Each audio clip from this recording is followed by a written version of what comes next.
Hello, it's Alex from Ridiculix. I thought I'd give you an update on the Defender. After 5 days, I got it back. But they couldn't find anything wrong with it. They probed and pushed and pulled, and they couldn't recreate the problem either. Although they did acknowledge that it happened, since I did take it there and it was not working.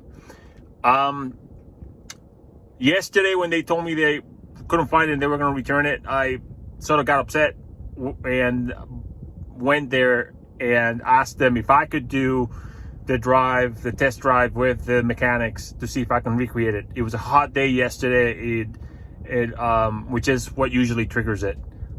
I spent an hour with the technician, and then I spent another 2 hours on my own trying every possible way and combination that the issue has happened to happen, and it didn't happen again.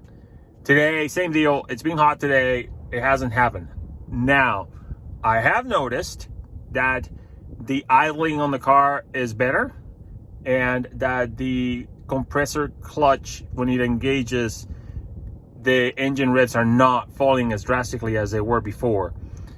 So I suspect that they either unplugged and plugged something that was not well connected, or more likely that while it was there, the car had a software upgrade.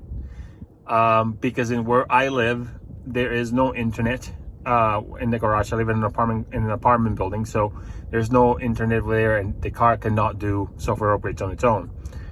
I don't know, but it is working. It is working better. I am skeptical, but I must admit the dealership has been awesome to work with. Land Rover Pasadena is my dealership where I bought the vehicle.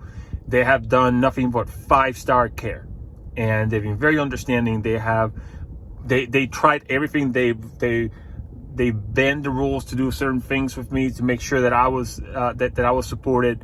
I have nothing but great things to talk about them, but unfortunately they're in a tough position as well. So I can't start under California law. I cannot really start a lemon law process until additional few instances of the issue happen and I take the vehicle in again. But at the moment I can't recreate it. So I got the car, and I do like the car. The car is beautiful, and it drives really nicely in comparison to my Jeep, my 2016 Jeep JK, which is a hard vehicle to drive because it's lifted and it's got a tough suspension and it's manual and it's really loud and it's all things obnoxious because that's what I do. This is a nice car to drive every day, and it is very capable. So now my conundrum is, with that said, next week I have a planned vacation trip where I was going to drive 2,000 miles through the desert. I was going to overland, so I'm putting a rooftop tent either on this vehicle or on the JK, and going through Alabama hills in the Sierra Nevadas, through Death Valley and Monument Valley in Utah, then White Sands before I get to Austin's, and then I'll come back. So this vehicle for that drive would be a lot better. Well, not be a lot better. It would just be more comfortable, because the Jeep JK, I've done 1,800-mile trips to the Pacific Northwest before, no problem. But this vehicle, admittedly, would be a lot nicer to drive and a lot more comfortable. And it does, maybe I can test some of its capabilities in some mildly off-road terrain. But I'm not sure. I'm not sure whether to take this and roll the dice, or take a JK, which I know works and will probably give me no problems. We'll be very interested to see if your opinions are on that.